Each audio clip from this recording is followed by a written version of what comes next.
you look at this entire tuning scene, everything comes from Japan. All the trends start in Japan. Everything in terms of the technology, in terms of the manufacturing, comes from the Japanese manufacturers.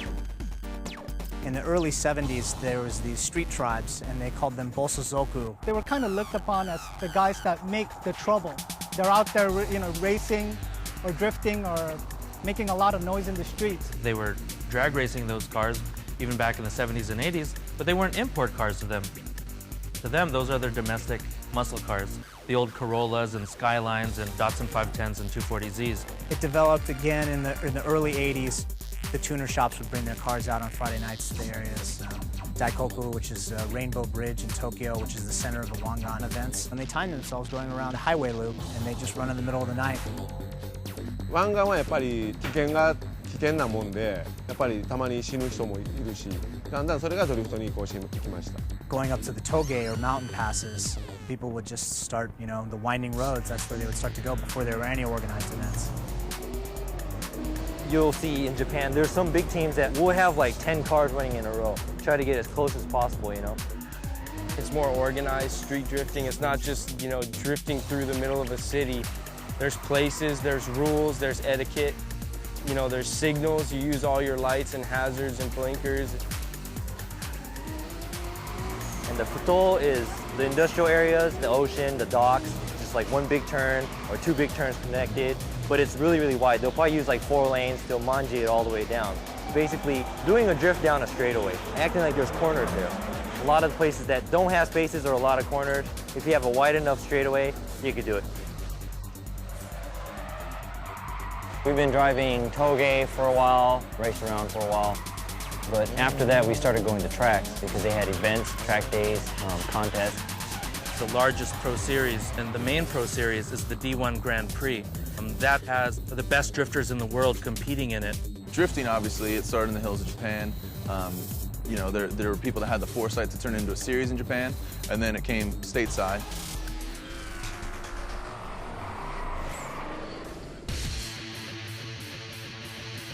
Import drag racing sort of started as a spawn of traditional drag racing. Kids saw other people drag racing, IROC's American cars. Well, they wanted to do that, but all they had was a hand-me-down Honda Accords and Civics.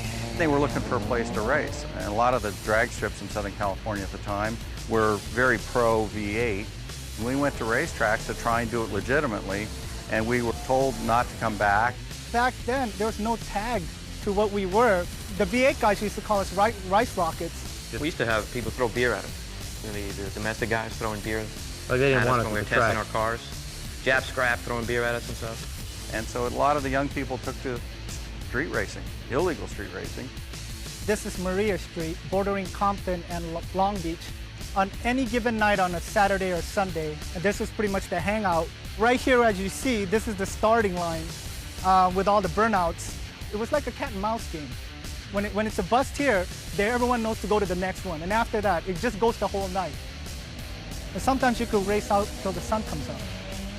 At the time, that's what you did. You went and drag raced. It wasn't necessarily just about the racing. It was about that culture, the scene, the hanging out with friends. It's Friday night, it's Saturday night, or whatever it was. Let's go meet up. Let's go to the street races. It is like car nirvana. There's a street in Brooklyn, and you got to know how to get there, and it's in the middle of nowhere. And when you just turn this one corner, and it just opens up, and there's hundreds of cars and bikes. Hundreds of cars. A lot of these street racing spots are not new spots. They've been around for 20, 30 plus years. The hot rod guys were racing out there, long before we were. We just started kind of taking over, I guess.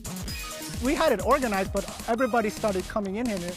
There was this casualty that happened here, and there needed to be a system where it could be done at a professional racetrack. And it was those kind of things that made the import scene decide to make a change. And again, that's kind of where Frank Choi came up with the idea to do the first Battle of the Imports. The first event was in 1990. Guys came in, everybody brought their stuff. It didn't matter if you were rear-wheel drive, all-wheel drive, front-wheel drive, everybody was lumped in together. But it really made people see what the potential was. He did one once a year, and it was huge. They would have tens of thousands of people show up. It was just our team and our group of people. It was fantastic. In the mid to late 90s, people in the USA first started to be aware of drifting and the scene in Japan. There was a small group of people who would buy these drifting DVDs and drift videos, and they would watch them and try to mimic the moves. They actually had a lot of drift competitions and mountain runs and stuff that they actually showcased videos. When I first saw it, I was like, dude, this is dope. Like when you actually slide in a car all the way through instead of like gripping through. It's a whole different style of driving that's cool. There were pockets of guys, very exclusive guys, that was drifting. They pretty much did it in a very local, underground manner. Drifters didn't get much respect from the racing community. You know, as much as we tried to get on the racetrack, it took years and years for us to be able to rent the tracks and get legal venues to run on. When it first became big and where it was widely recognized was when we did the Falcon Drift Show-Off in 2003. Jim Lau and Ryan Sage were the first ones to bring the D1 GP, organized Japanese drifting, to Irwindale Speedway. Now it's known as the House of Drift. They eventually branched off and started Formula D, which is the top North American series now. The philosophy of Formula Drift is pretty simple. You know, we want people to come out and see something that they haven't really seen before. A sport that's coming up out of basically nowhere and growing into something that's really exciting for fans and also for competitors. I think people see that passion, and that's kind of what we shoot for.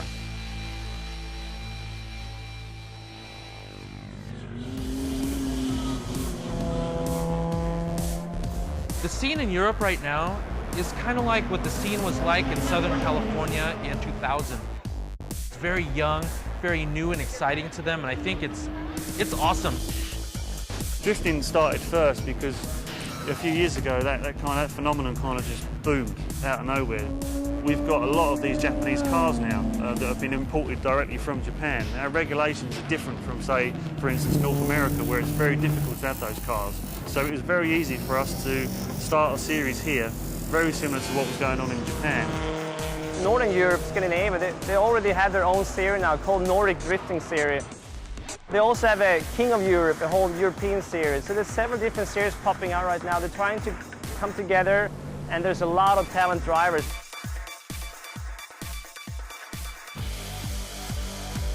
Europeans can definitely beat the top Japanese drifters. There's no reason why any of the drivers who are on the same level can't go over there and beat the Japanese.